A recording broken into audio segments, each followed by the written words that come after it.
Okay, so today we're going to go over some principles of movement.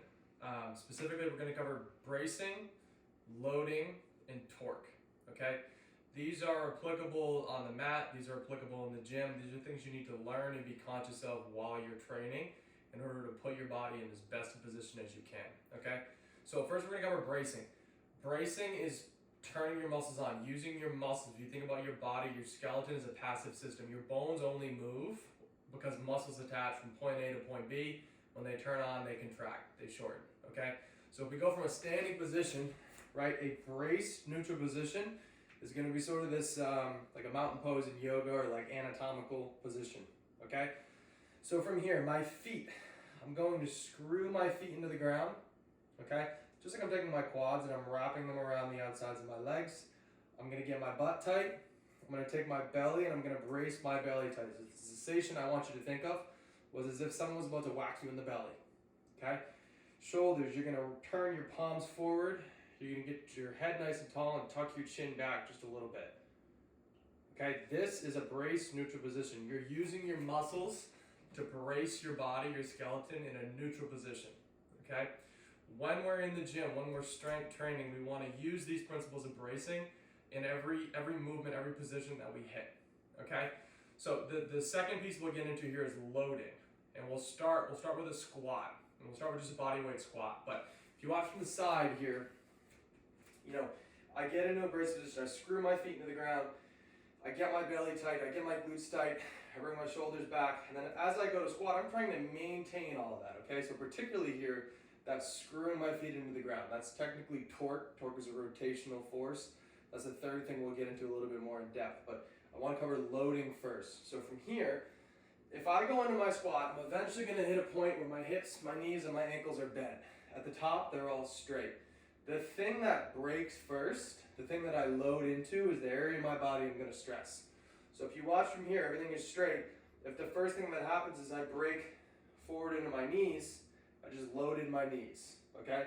If the first thing that happens is I break forward at my head, right, I just loaded my spine in this case, my back. If the first thing that happens is I sit back into my hips and my hamstrings, I just loaded my hips and hamstrings, right? Those are the bigger, stronger muscles that can support this movement. Same thing happens on a push-up, right? If on a push-up, the key thing on a push-up, I want to screw my hands into the ground, create a stable position, and then my elbows break back towards my hips, right? If my elbows break up towards my shoulders, they're going to start to flare out. My shoulders are going to rise up towards my ears. That's not going to be good. Okay, so loading. Where are we loading our body is important. The third step is torque. Torque is a rotational force, and this brings all of them together. Okay? So we talked a little bit about here, screwing your feet into the ground. When you screw your feet into the ground, your hip is a ball and socket joint. That rotation occurs from the hips. You'll notice you come up on your arches. You'll notice your knees drive out, and you'll notice your glutes start to turn on. Your goal in a squat is to maintain that as you sit back into your hips. So I screw my feet into the ground, I sit back into my hips, okay? Picking the weight up, same thing. If I have the weight here, I screw my feet in the ground, I sit back into my hips, okay? Split squat, okay? Split squat is the same thing. This leg, the position of this leg, is going to look a lot like your squat, okay? Now this leg, I still have to screw my foot into the ground and create a stable position. It's going to be a little bit harder because I don't have the other foot there for support, right? So there's more of a balance component that happens here, but I still have to create a stable position at this knee, okay? For your upper body, a push-up. So the arms are built exactly like the legs. The more proximal joint, the hip and shoulder, ball and socket joints. Being ball and socket joints, they have rotational capacity. The knee and the elbow, the middle joint, basically just bend and extend. And then the wrist and the ankles are really designed for weight bearing. So to create a stable position for my shoulders, I'm gonna screw my pits of my elbows forward, okay? When I do that, my shoulder blades kind of roll down the backside of my body, and I create a stable position. You go the other way, it doesn't feel very strong, it doesn't feel very stable, okay? Shoulders away from the ears. And then you're gonna maintain that. Elbows break back to the hips, okay? That's what we're looking for there. So, if we put it all together, we'll look at a couple of different movements. We're gonna look at a deadlift, okay? So for a deadlift is truly a full body movement. If I wanna pick this kettlebell up, I'm gonna screw my feet into the ground. I'm gonna load back into my hips. My hands are gonna come to the kettlebell. So because I'm using my hands here, I need to also screw my arms, the pits of my elbows facing forward. If you watch from the side, screw my feet into the ground, sit back into my hips, screw my hands. You'll see when I screw my hands into the kettlebell, my back immediately straightens out. And then from here, I drive down to the ground. Okay? Other example, the single leg deadlift, right?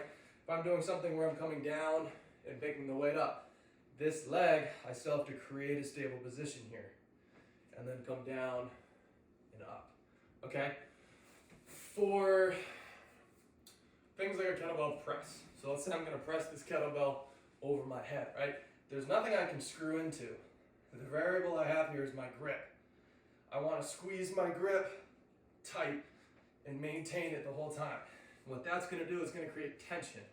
Okay, if I make 25% of a grip, I can feel the muscles in my forearm start to turn on. If I go to 50%, I can feel my biceps start to kick in.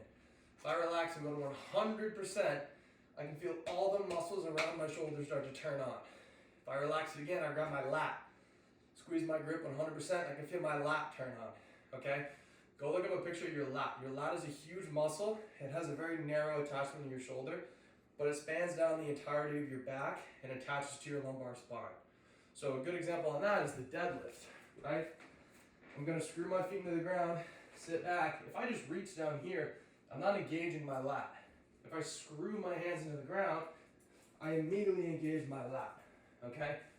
Huge support system for your lower back, your lumbar spine, okay? So we covered bracing, using your muscles to set a position, right? We covered loading. The joint that you load into first is the area that you're gonna stress. And then torque, hips and shoulders, creating stable positions.